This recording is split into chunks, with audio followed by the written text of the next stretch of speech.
सास की देसी घी। विनोद अपनी पत्नी और बेटी के साथ शहर में रहता था। फिर एक दिन गांव से विनोद की मां नम्रता आती है। अरे क्या बात है बेटा, बहू तुझे खाना नहीं खिलाती क्या? देख कितना दुबला हो गया है।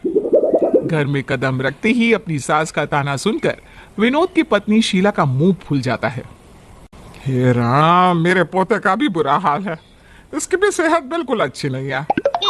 मम्मी जी आप कैसी बातें कर रही हो, ये दोनों तो बिल्कुल अच्छे भले हैं। अरे चुप कर तू, अपनी गलती पर पर्दा मत डाल। मैंने तुझसे ज्यादा दुनिया देख रखी है, एक नजर में बता सकती हूँ किसकी सेहत अच्छी है और किसकी नहीं। खैर कोई बात नहीं, मैं 1 महीने के लिए यहाँ आई हूँ, अब मैं इन दोनों को पहलवान बना दूंगी। उसके बाद नम्रता अपने थैले से घी का एक बड़ा डिब्बा निकालकर बाहर रख देती है। ये देख बेटा, गांव से शुद्ध देसी घी लेकर आई हूँ, इसे खाने के बाद तुम सबकी सेहत अच्छी हो जाएगी। ऐसी बात नहीं है मम्मी जी, हम सब भी रोज पौष्टिक खाना ही खाते हैं। अरे मुझे मत सिखा बहू, तुम लोगों का पौष्टिक खाना क्या है अच्छे से जानती हूँ मैं। घी के नाम पर तुम लोग डालडा खाते हो। ये ले, ये डिब्बा रसोई में रख दे। फिर उस दिन से नम्रता रोज तीनों को घी खिलाना शुरू करती है। ये क्या है मम्मी, रोटी में इतना सारा घी, मैं ये रोटी नहीं खाऊंगा। अरे बेटा खा ले, देसी घी बहुत कम लोगों को नसीब होता है, इसे खाने के बाद तुझे ताकत मिलेगी। चल चुपचाप खा। उसके बाद नम्रता अपने हाथों से अपने पोते को रोटी खिलाने लगती है। अरे बहू तू मेरा मुंह क्या देख रही है, खा खाना तू भी। और बिना चल तू भी शुरू कर बेटा। लेकिन माँ, तुमने रोटी के साथ साथ सब्जी में भी घी मिला दिया है। अगर हम अचानक इतना सारा घी खाएंगे तो हम तो बीमार पड़ जाएंगे। अरे बेवकूफो जैसी बातें मत कर, भला आज तक घी से कभी किसी का नुकसान हुआ है? घी तो जितना खाया जाए उतना कम है। चल बेकार की बातें बंद कर और खाना खा। फिर विनोद मन मारकर खाना खाने लगता है। दूसरी तरफ शीला का भी यही हाल था। फिर एक दिन शीला से मिलने उसकी पड़ोसन निकिता आती है। तभी नम्रता ढेर सारे पराठे लेकर आ जाती है। निकिता, ये मेरी सासू माँ है, कुछ दिनों पहले ही गांव से आई है। नमस्ते माँ जी। अरे नमस्ते नमस्ते, ले बेटी तू भी पराठे खा। पराठे के ऊपर ढेर सारा घी देखकर निकिता के होश उड़ जाते हैं। आपने घी के अंदर पराठे डुबाकर निकाले हैं क्या? बाप रे, इतना सारा घी।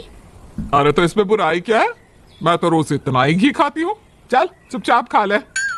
निकिता पराठा तोड़कर एक कोर खा लेती है और अचानक से उसे उल्टी होने लगती है। नहीं नहीं, मुझसे ये नहीं खा जाए, उल्टी आ रही है, मैं जा रही हूँ यहाँ से।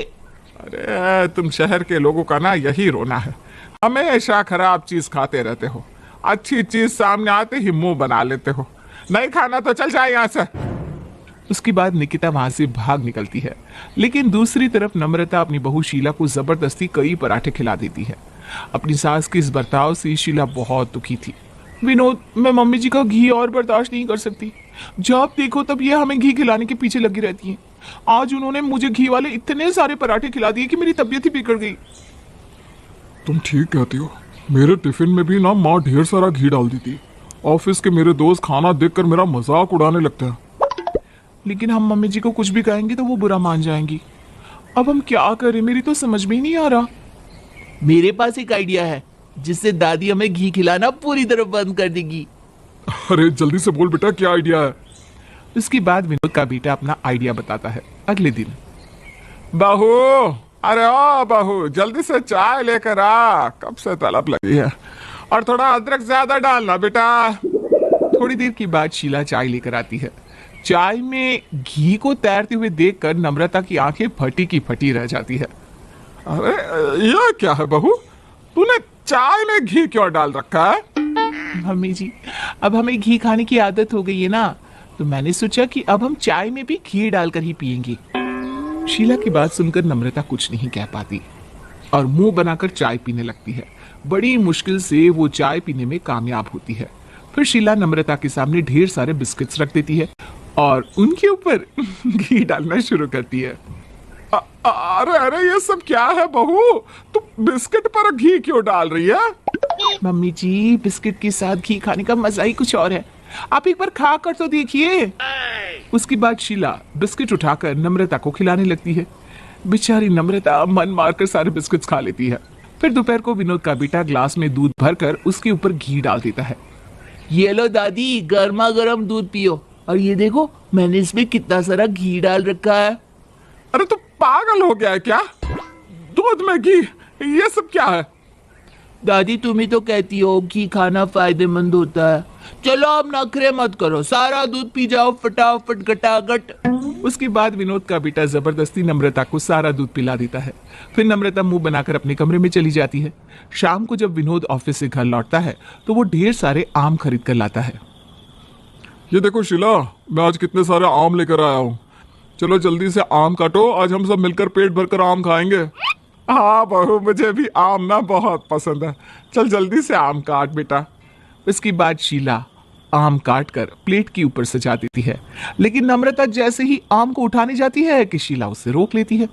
अरे अरे ठहरिए मम्मी जी, अभी तो इसमें असली चीज डालनी बाकी है। जा बेटा, रसोई घर से घी का डब्बा लेकर आ। फिर विनोद का बेटा दौड़कर रसोई घर से घी का डब्बा लेकर आता है। उसके बाद शीला सभी आम के ऊपर ढेर सारा घी डालना शुरू कर देती है। ये लीजिए मम्मी जी, अब आम खाने के लिए बिल्कुल तैयार है। अरे बहू तो पागल हो गई है क्या?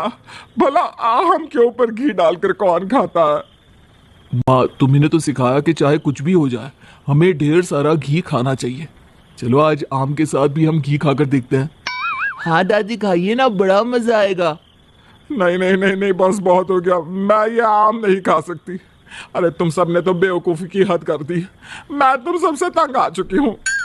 मम्मी जी, आप अपनी बातों से पलट रही हो। आप ही ने तो हमें घी खाने की सलाह दी है, फिर आप आम के साथ घी क्यों नहीं खा रही? अरे मेरी मत मारी गई थी। तुम तीनों मुझे माफ कर दो, मैं अब और बर्दाश्त नहीं कर पाऊंगी बेटा।